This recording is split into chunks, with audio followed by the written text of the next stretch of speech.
Hello guys, and welcome to another geography episode. Today we're going to look at the revision exercises and in particular to the Geography Exemplar 2014 paper. Now this is basically an example of the final exam that you can expect. Now very importantly, before you answer your question paper, you need to go and read your instructions. Now your final exam consists of two sections. Sections A and Section B. Now Section A consists of two questions, Question 1 and Question 2. And the content is usually climatology and geomorphology, whereas Section B, Question 3 and 4 is about settlement and economic geography. Now very important, Gr12s. You only need to answer 3 questions. Your total for your question paper is 225. Very importantly, only choose 3 questions. If you're going to do all of the questions, the last questions will not be marked. But with further ado, let's quickly go and have a look at the question paper. Like I've mentioned, it's a paper out of 2014, and we're going to start right off with question number 1. Now the first question states, answer the following questions based on the weather station model below. Now before looking at the questions, let's just quickly look at this weather station model over here. First of all, a weather station model represents information around it. Now for instance, the 24 represents temperature. The 21 represents dew point temperature. The symbol over here represents the type of precipitation.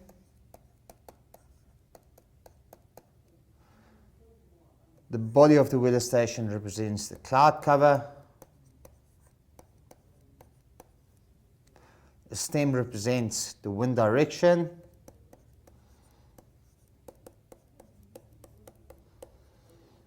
And this represents the wind speed.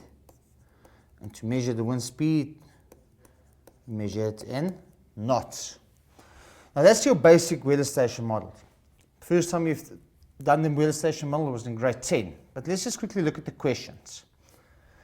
Write down the air temperature of the weather station model. Now your weather station model, the temperature that's been experienced on this weather station model is 24 degrees.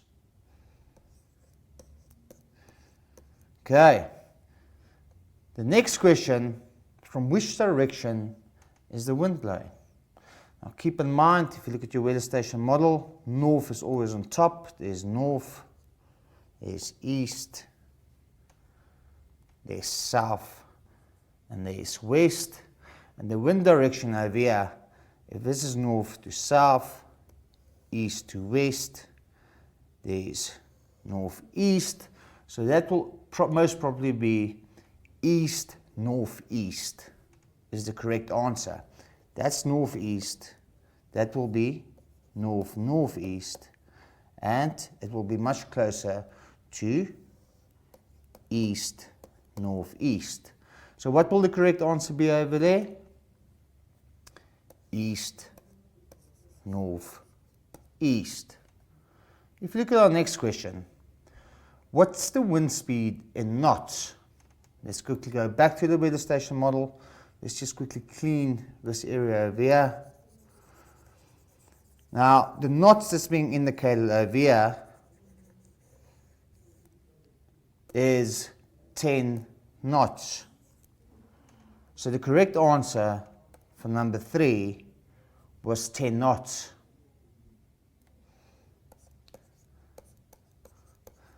Just to add over here, please don't get confused between 5 knots and 10 knots. If the wind speed would have been 5 knots, it would have been looking like that. But because it's 10 knots, just one arm like that. Now, does the cloud cover indicate overcast or clear skies? If we go back to the weather station model, as you can see, just want to quickly wipe this out. Now, we represent the cloud cover in octaves. As you can see, it's fully colored in. So that will represent that the weather station model represents overcast conditions.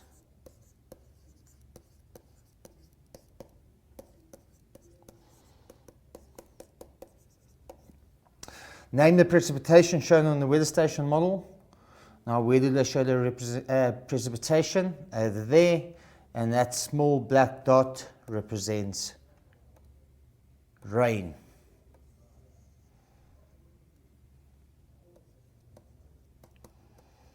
Now, 1.1.6, write down the dew point temperature at the weather station. And if you look at the weather station, it's 21 degrees Celsius.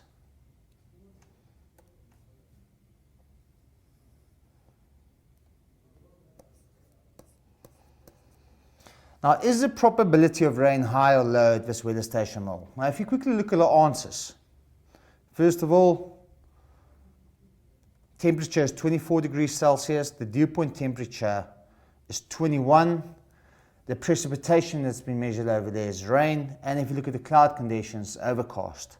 So your answer, what's the probability of rain? It's definitely going to be high. So that was your first question in question 1. But I want us to have a look at a probability. Now, they might ask you in your question paper as well to draw a weather station model with the following information. Temperature of 28 degrees, dew point temperature of 14 degrees, cloud cover of, let's say, 4/8, wind direction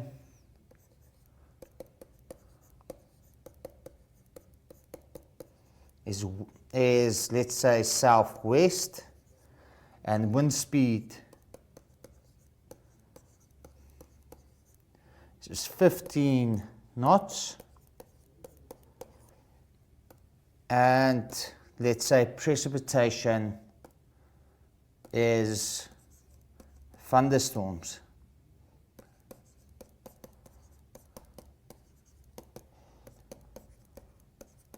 Now let's just quickly draw this weather station model together, because this question, you might get a question like this in your final exam as well.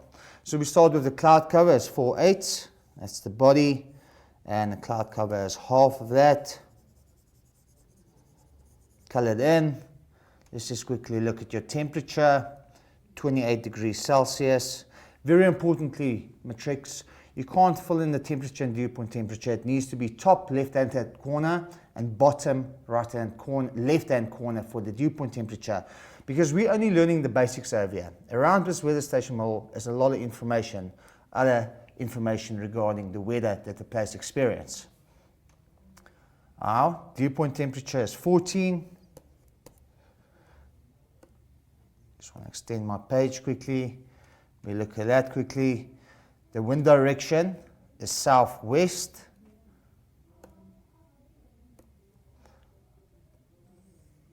Wind speed is 15 knots, and activity of thunderstorm, look like that.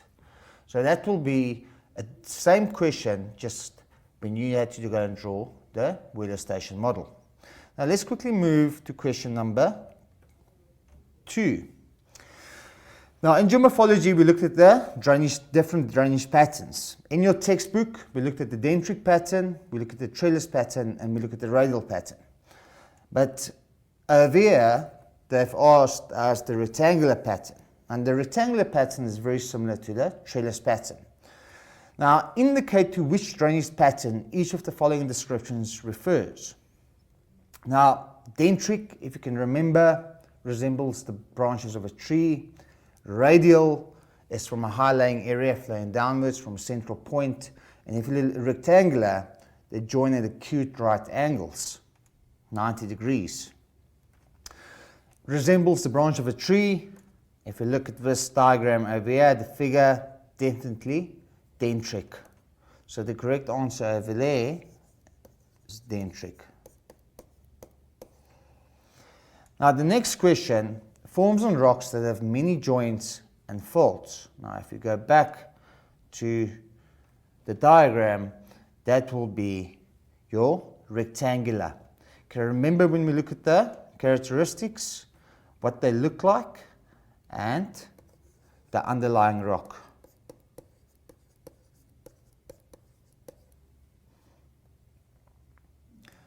The mainstream has many 90-degree angles along its course. Now, if you quickly look at the diagram, look at all the many 90-degree angles over there. You can see them over there, situated over there.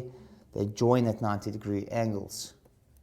And that will obviously also be the rectangular pattern. Now, this pattern forms on rocks that have uniform resistance to erosion. Now, that question means that the underlying rock is the same. Now, if you look at the study guide, the one pattern where the rock is uniform means the same is your dendritic pattern. So the correct answer for that question is dendritic.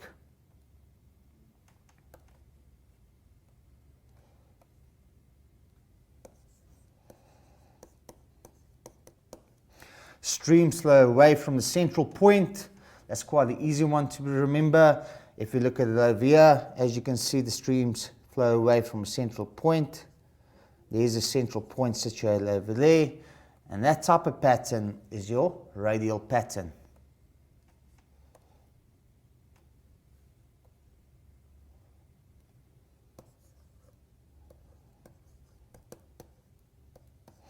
And then 1.2.6.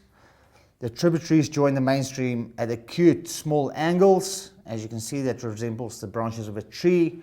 That will be your dendritic pattern.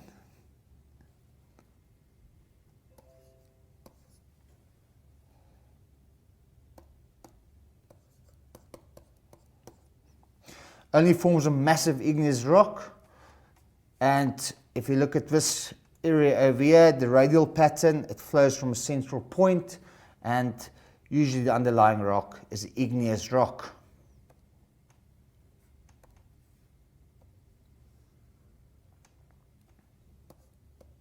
Is your radial pattern.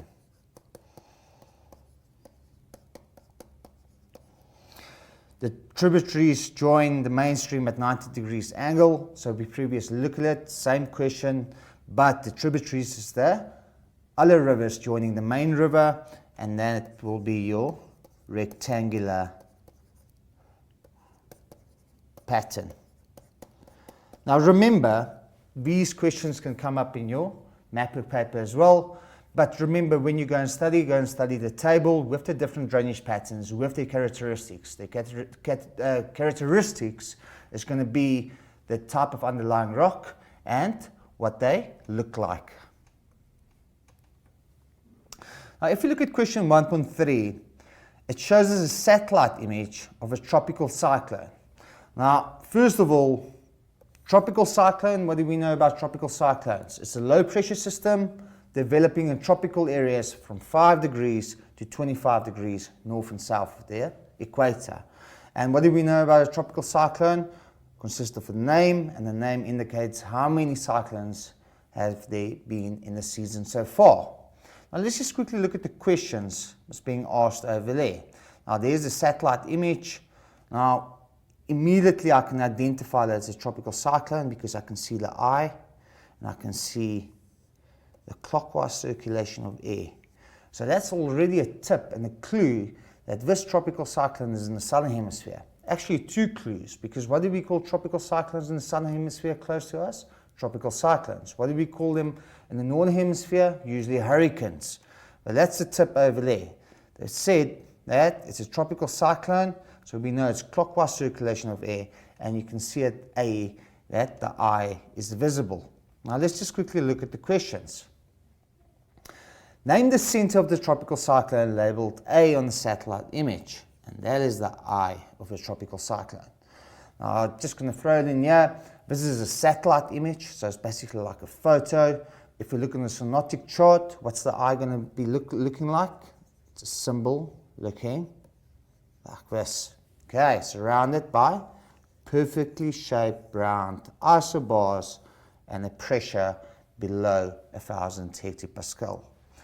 State the direction in which the clouds are turning, rotating around the center of the tropical cyclone. We've already established that. If you look at the satellite image, you can see it's a clockwise circulation of air in this tropical cyclone, so it means it's taking place in the southern hemisphere. Okay, so we can just add over here, clockwise. Now, what was the lifespan of this tropical cyclone, Aruna? And it was 7 days. Okay, if you look at the information given to you, the satellite image, okay, from the South African Weather Service, you will find it in your addendum that it only lasted for 7 days. How many tropical cyclones, including Aruna, have Mozambique already experienced for the season? Now, if you can remember, we call tropical cyclones, we name them according to the alphabet. So H is A, B, C, D, E, F, G. H was the 8th cyclone for the season.